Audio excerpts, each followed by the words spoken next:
What's going on, chat?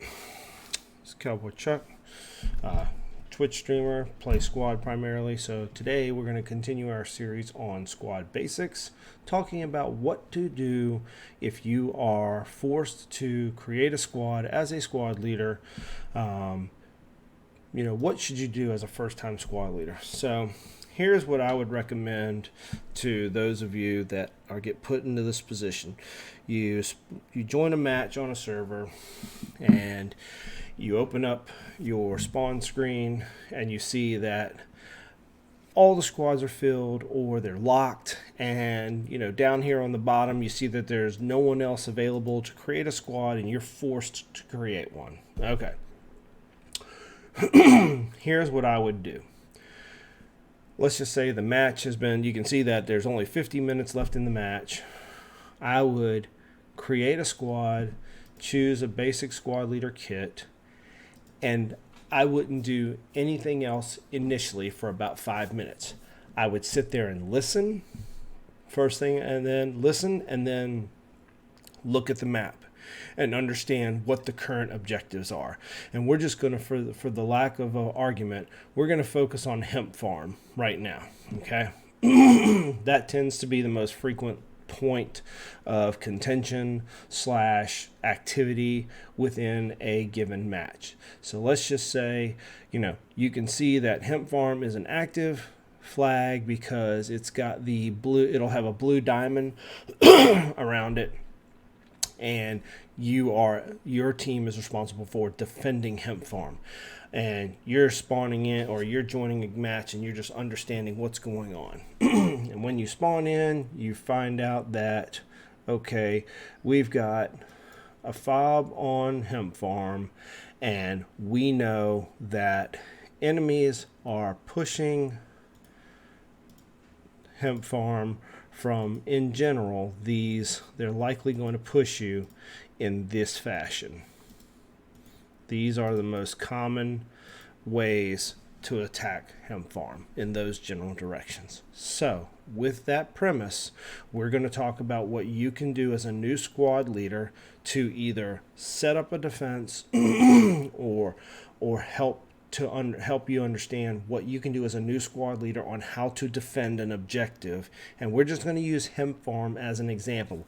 Take these concepts and adjust them, morph them to the objective in another map that maybe has a different format to it, or different ways you can attack the point.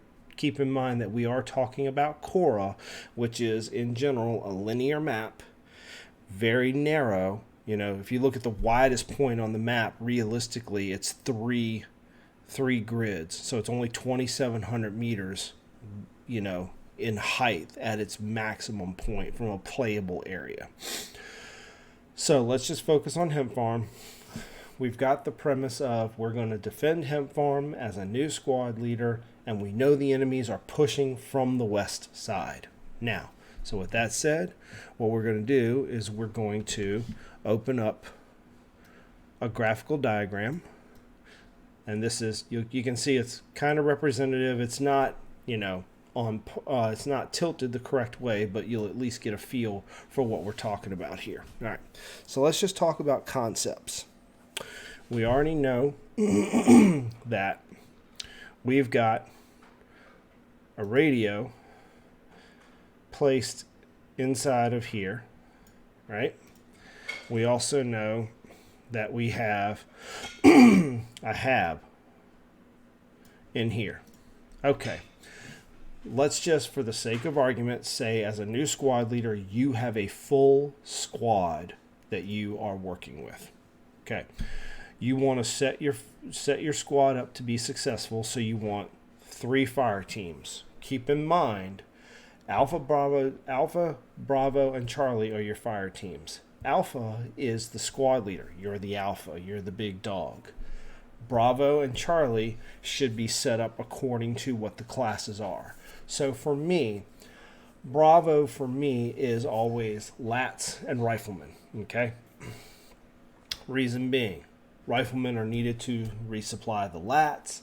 Lats are the ones that have either access to rocket propelled grenades that can either disable / take out vehicles, and or have the ability to use fragmentation rockets to propel at the enemy to kind of slow their advance down.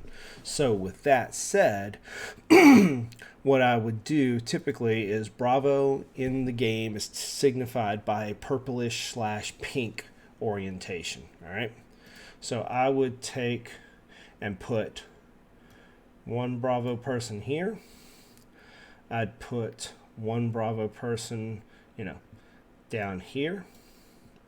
And then I'd get one Bravo person probably right in this area, okay? Specifically with a lat down here and maybe a lat up top just in case they're going to try and push the north side with a vehicle of some form, and then have a rifleman forward. All right, so that's 3 out of 9. In squad, there's 9 potential positions as a full squad.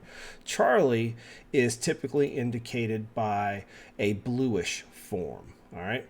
So bluish meaning I would put my specialty kits here, like a grenade launcher, an automatic rifleman, or a marksman, right? So I'll put one of those guys up here. I'll put one of them here. I'll put one of them down here. And I'll put one of them back here. All right. Then, as the alpha squad leader, I would put myself, somewhere in this area, and maybe have a medic, hanging out. He can kind of roam, so to speak. So we'll just put him right here for lack of a better term. This is a low wall inside of this area. The point being is you're trying to maintain a frontal integrity that kind of encompasses, think of it as like a horseshoe. Your goal is to provide defense for this general window right here. You're trying to defend all of this, okay? And the way you do that is by maintaining discipline in your distances between your gaps. So you got about a 50 to 70 meter gap in between positions, so nobody's double stacked on one another, right? And you can keep different lines of sight towards all the different attack angles. All right. Typically, like we said, the enemy is going to try and push in this way, and this way. That's typically the initial push is going to come from that direction. So how do you prepare for that?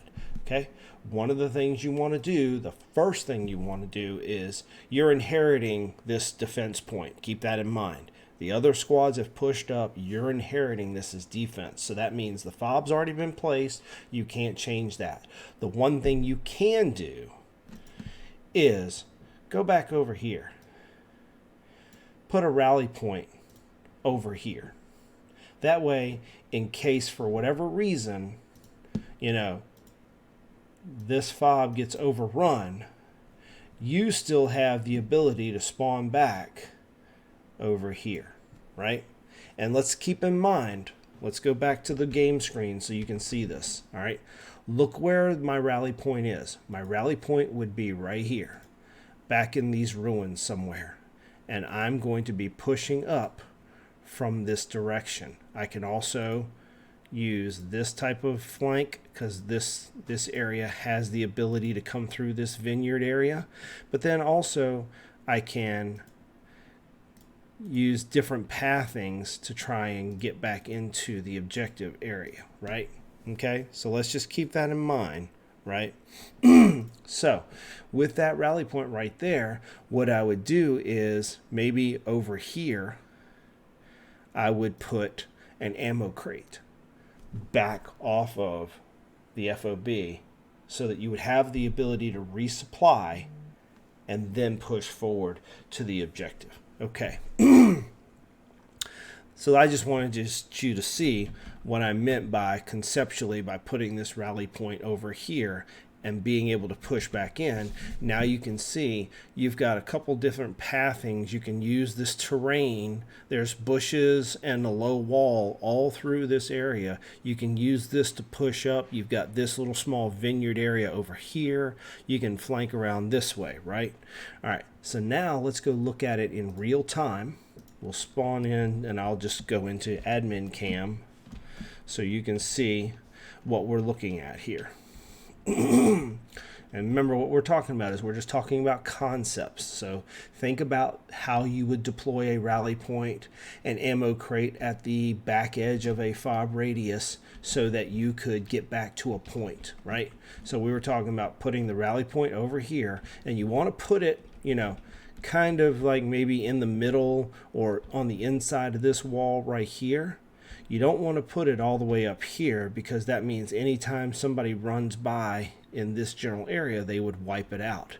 But if you have it pushed back like right here inside of this building, or pushed back into so like this general area right here, then it's harder for someone to wipe it out by running past it. So if you look right here, if you spawn over in this area, you can see that there's a direct line of sight towards Hemp Farm right there, right? But if you push over to this way and you start coming up through this way, now you can use the terrain to advance up onto the point, even to get to right here to see if there's anybody watching. And while you're pushing up this way, you want to have somebody else that spawns on the rally come over here. And what I was telling you, remember earlier, we want to put the ammo crate right here, right? We want to put the ammo crate somewhere over in this area so we can resupply near the rally point, okay? Because remember, look at our fob radius. Look where we're at. The camera's right here. So inside this little hut, any one of these buildings, you could put an ammo crate because you're within that 150-meter radius, all right? So push up into this area right here. Have one or two people come through right here. Come through right here, because if you look right here, there's not a line of sight, right? There's not a direct line of sight on you, because the only way they can see you is if they're standing on that wall.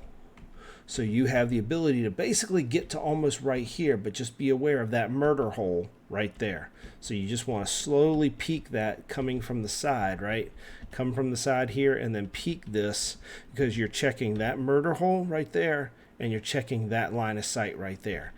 Okay, so now you can push up to here, and now you can check in this area. All right, so now let's go back. Again, remember what we were trying to do. We're trying to get different attack angles because our HAB/FOB is overrun.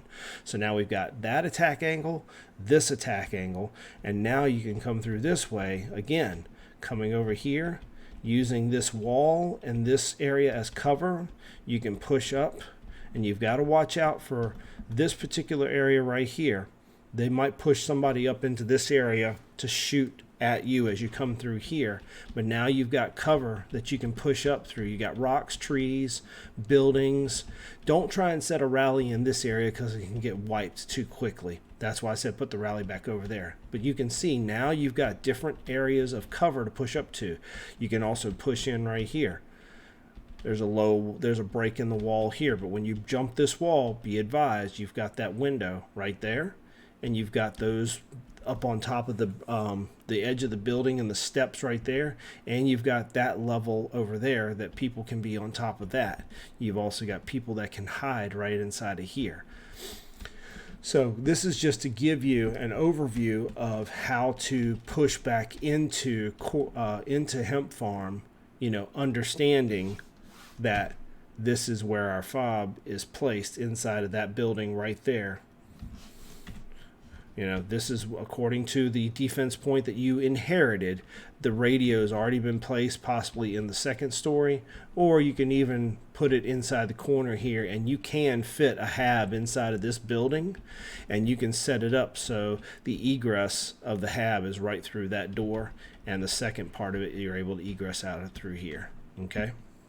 But just understanding positioning of putting somebody, you know, putting someone right here watching this, or even pushing them over here. You can put them right here so that they keep line of sight they've got this low wall. You can put them right here on this low wall, and they have line of sight down this road and anybody that's trying to come through the field here. Okay, you may even want to push one of those people down to right here, right? So now they can keep eyes on the river. You'll have somebody back here on this side, either right here in this low wall area, or maybe they're pushed over here into the ruins. You know, you're talking about defense. So you want people to get taken down, so to speak, right? You want these people that are on the outer fringes to be the ones that take contact first and give you time to reorient where you're looking, not necessarily move people into those slots, but more of just slight adjustments so that you can cover that sector until that person can either respawn or a medic can get to them. So you may have this person right here move up and take their spot on defense while this medic makes his way over to try and revive that person.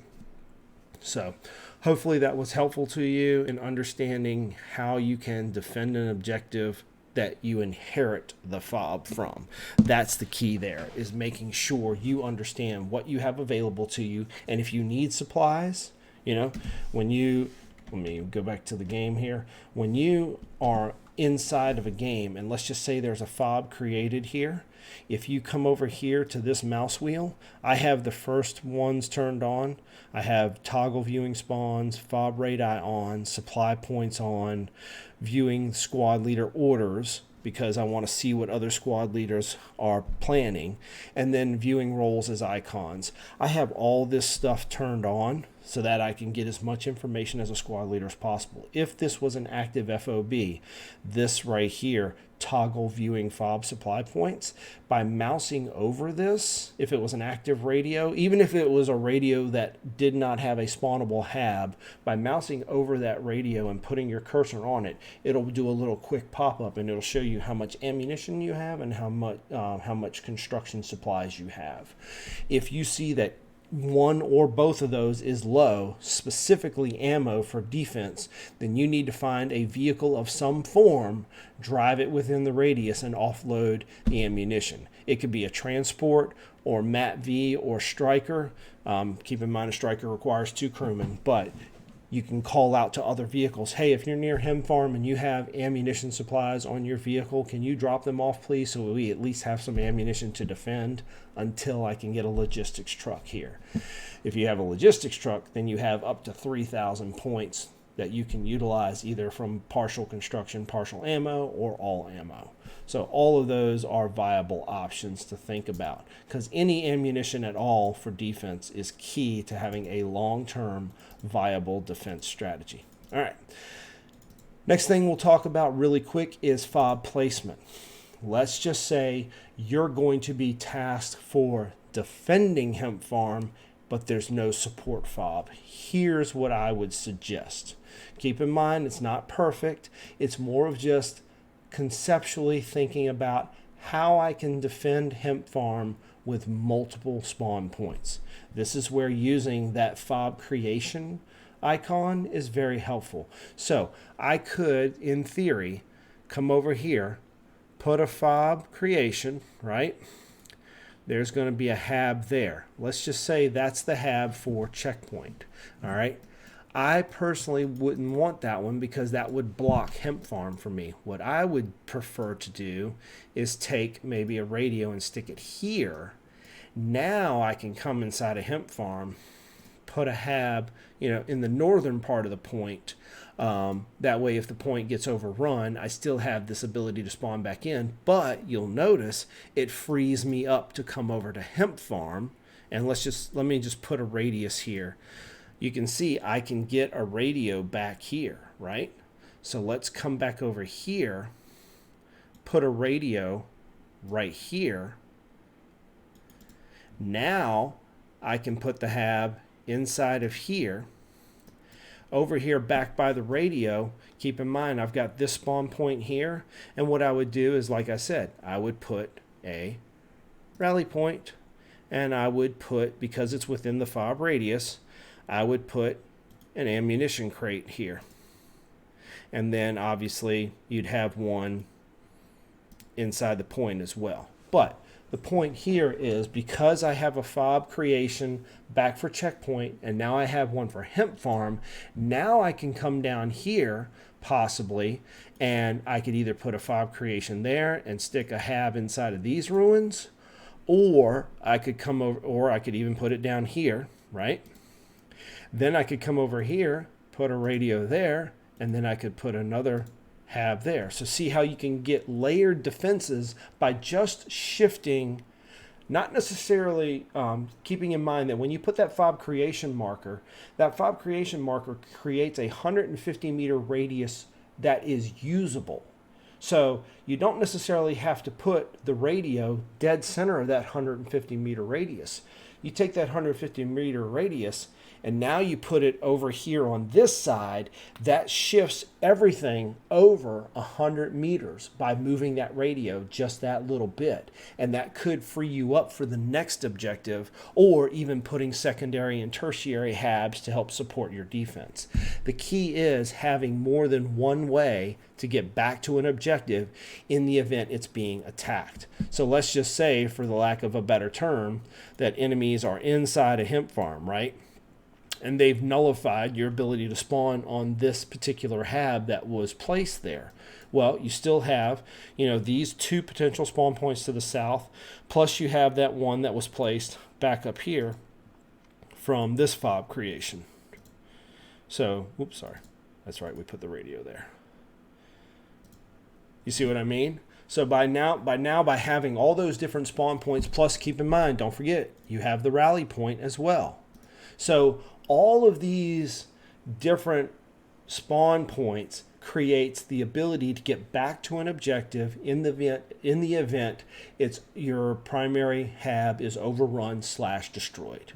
That's the concept. Defense in layers, multiple spawn points, different attack vectors and defense vectors, and maintaining your gap discipline and putting your squad in a position to defend effectively, detect attacks in advance of the objective, not on the objective. Because if everyone sits inside of hemp farm and they get shot, it's too late. That means the enemy's right outside. So those are just some concepts to think about. Take them, apply them to other maps.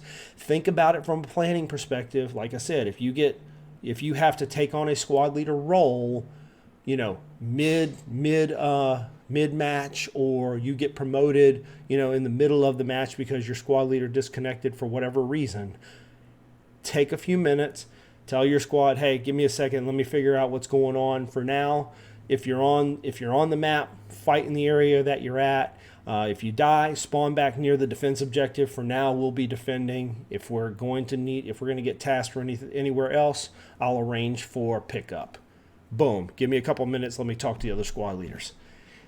You don't have to talk. You just need to listen. Listen to what the other squad leaders are doing. Open up your map like I have here and look. Just pay attention to what's going on. Look and see.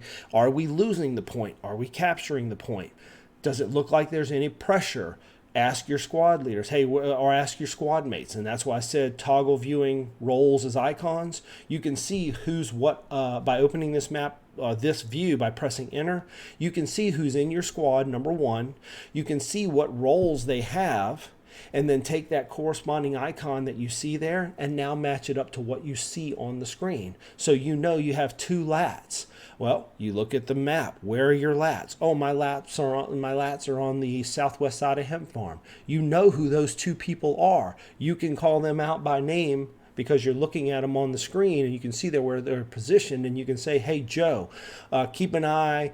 You keep eyes direct west, and Sam, you keep eyes south-southwest. You watch the river because you know where they're at on the map because you've got player icons set. So those little things like that will help you out, get acclimated to defending a point. Same concepts for if you inherit the squad leader role or you are going to be tasked for back capping/defense. Understanding how you can create multiple spawn points for your squad. So hopefully that was helpful for you. We'll talk about next time how to use rally points as early warning indicators, and also placing fobs for attacking a point. So that's next time. Hopefully you enjoyed this. I'll keep continuing these squad basic series videos for you, and be thinking about other topics to include. I stream Monday, Wednesday, Friday, and Saturday on Twitch, Cowboy_Chuck. If you like this video, share it with your friends. Feel free to subscribe. It doesn't cost anything, but dropping that like helps as well. Hopefully you enjoyed this. We'll see you next time. See you on the battlefield. Have a good one. See ya.